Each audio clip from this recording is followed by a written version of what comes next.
My name is Layla, a 28-year-old housewife. My husband, Tom, works for a company, and we recently welcomed our long-awaited child, a beautiful baby girl named Elena. Our little family of 3 feels complete. Elena is so adorable that I could spend hours just staring at her.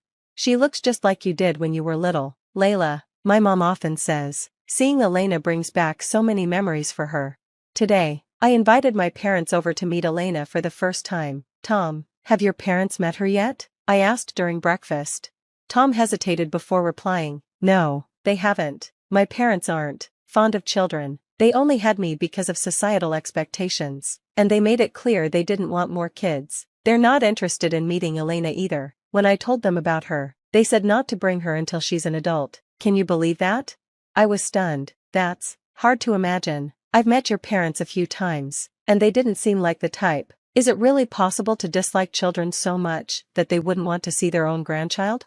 I'll send them a picture, Tom said, sighing. Maybe it'll change their minds. I'll keep trying to convince them to meet her. True to his word, Tom sent his parents a photo of Elena, but their response was lukewarm at best. As the months passed, Tom's efforts to persuade them continued, with little success. It's been almost 10 months since Elena was born, I said one evening. Have your parents changed their minds? Tom shook his head sadly. No, they're still against meeting her. I've tried everything, but they won't reconsider. I feel like a terrible dad for not being able to bring my parents around. I took his hand in mine. Tom, you're not a bad dad. Elena and I see how hard you're trying, and we love you for it. Right, Elena? I smiled at our baby, who was peacefully napping in her crib. Thanks, Layla, he said, his voice soft. I'll keep trying. While I admired Tom's persistence, I was growing tired of trying to cheer him up. If his parents didn't want to meet Elena, I was ready to accept it and move on. But I didn't have the heart to say that out loud, knowing how much it mattered to him. And what if Elena asked one day why she never met her grandparents? How could I explain their indifference to her? As Elena's first birthday approached, something unexpected happened, a phone call from my in-laws. Layla, it's been a while, Tom's mother began. Yes, it has. How are you? I replied cautiously. We're well. How is the baby? She asked. Her sudden interest in Elena caught me off guard. She's doing great, I said. Layla, did we do something to upset you? She asked hesitantly. No, not at all, I replied, confused. Other than not wanting to meet your granddaughter, everything has been fine. Then why haven't you let us meet her? She asked, her voice breaking. If it's hard for you to come here, we can come to you, or we can meet somewhere neutral, like a restaurant. Please, just let us see her, even if it's only once. I was shocked. You're saying, you want to meet her? Of course we do, she said, her voice trembling. Your father and I have been waiting to meet our first grandchild. We'll do whatever it takes to make it happen. Please, Layla. Her words left me speechless. Hadn't Tom told me they didn't want to meet Elena? I explained what Tom had said to me, and my mother-in-law sounded equally surprised. Just then, my mom, who was helping with Elena, overheard the conversation and suggested I hand her the phone. Hello, this is Layla's mom. It's been a while, she said warmly. As the two mothers began talking, Elena started crying. I held her close, my mind spinning with questions. Why had Tom told me they didn't want to meet Elena? And how would this revelation change things for our family? As Elena began to cry, I stepped away to comfort her. When I returned, it seemed like the moms, my mother and mother-in-law, had reached some sort of agreement. They told me they had come up with a plan but insisted I keep it a secret from Tom until everything was carried out.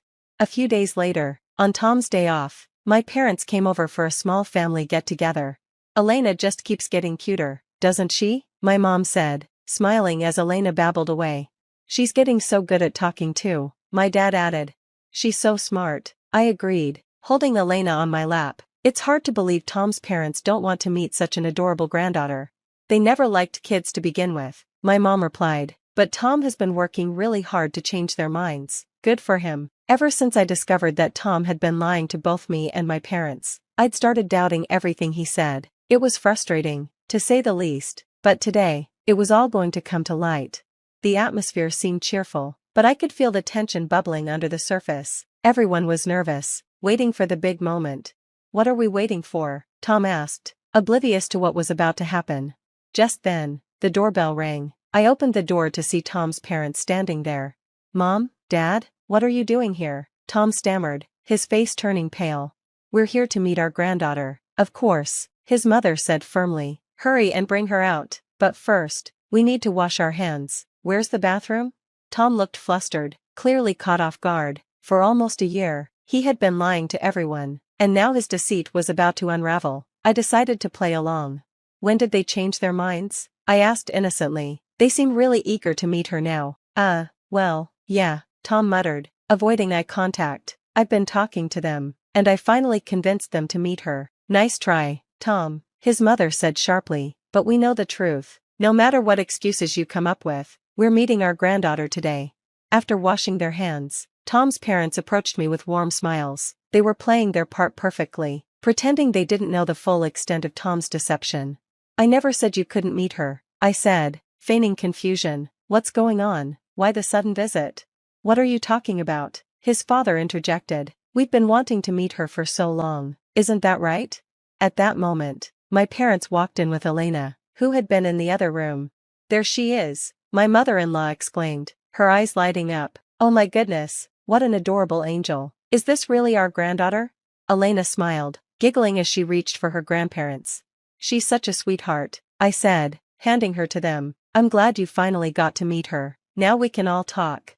Tom looked cornered. What's going on here? I asked, turning to him. Why did you lie to both sides to keep them from meeting Elena? You owe us all an explanation. It was then that Tom's true motives came to light. He had been worried about the inheritance. As an only child, he had assumed everything would go to him. But after Elena was born, he realized she would have rights to a share. In his desperation to secure it all for himself, he had concocted a plan to prevent his parents from forming a bond with Elena. You've been thinking about inheritance when your parents are still alive? I said, appalled. You kept them from their granddaughter for a year, because of money? That's beyond selfish, Tom stammered. No, it's not like that. I was just following advice from my boss. Enough, his mother interrupted. Thanks to your efforts, we're going straight to a lawyer to make sure everything goes to Elena. While you're at it, I added, don't forget another document you'll need to sign, the divorce papers. Tom froze. Layla, no. Please don't do this. I can't stay married to someone who lies to everyone around him. It's only a matter of time before you try to manipulate Elena too.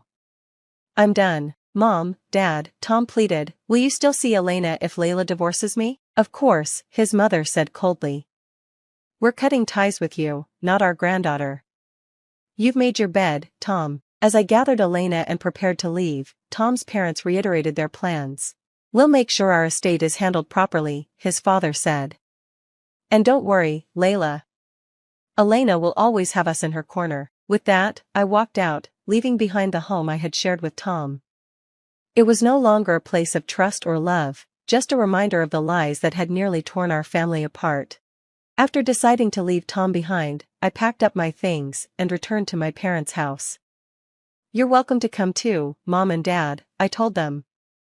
We're getting everything ready to celebrate Elena's birthday there. Tom, left alone, pleaded desperately, wait. Don't leave me here by myself, but his cries fell on deaf ears as we headed to my parents' place. Shortly after, I finalized the divorce and secured full custody of Elena, along with child support. Tom didn't take it well.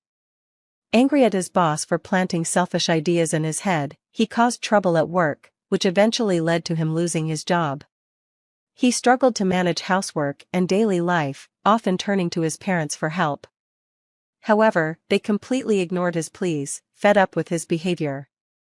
I've heard they're even planning to sell their home and move far away, ensuring Tom won't find them. Back at my parents' house, I've been raising Elena with their unwavering support. I managed to land a full-time job, and life has been looking up. Today is Elena's second birthday, and we're throwing a party to celebrate this precious milestone. As friends and family gathered, I stood up to make a toast. Thank you all for coming to celebrate with us today.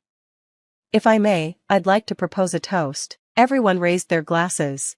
Cheers, Elena beamed and, in her tiny voice, joined in. Cheers, wait, one of my relatives said with a laugh. She's only 2, right? I've never seen a 2-year-old say something like that so confidently. Neither have I, added another. Elena loves saying cheers, my mom chimed in. She practiced with Layla yesterday and did great. Surrounded by love, Elena is growing into a bright, happy little girl, a true treasure to everyone around her. As I reflect on how far we've come, I feel nothing but gratitude for the love and support that surrounds us. The future feels full of possibilities, and I'm excited to see what's next in our journey. I arrived home, greeted by warmth and celebration. Welcome back.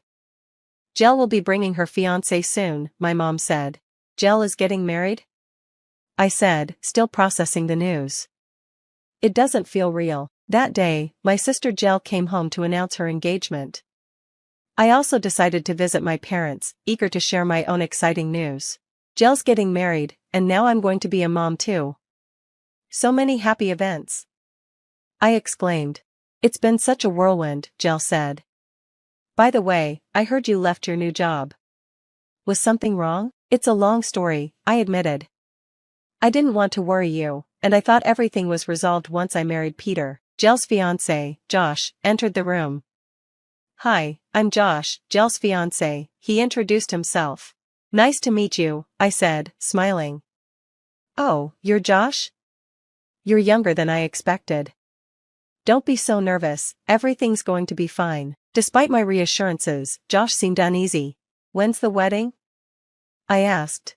Well, we haven't set a date yet, Jel replied. We need to coordinate it with your due date, now that we know you're pregnant. Josh's face turned even paler. Oh, I didn't realize, he stammered. Congratulations. Something about Josh's nervous demeanor unsettled me.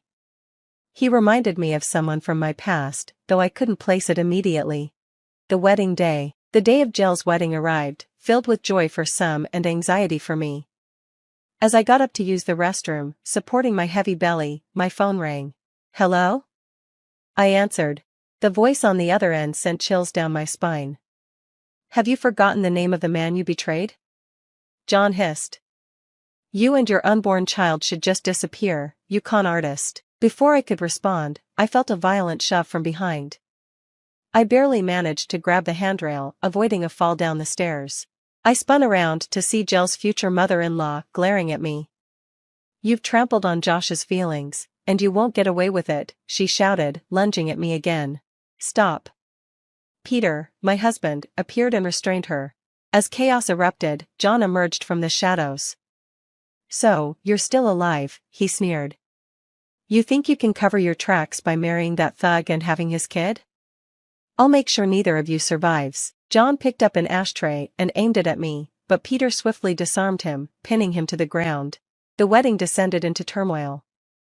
An emergency meeting was called, where John, his mother, Josh, and our families gathered in a tense room.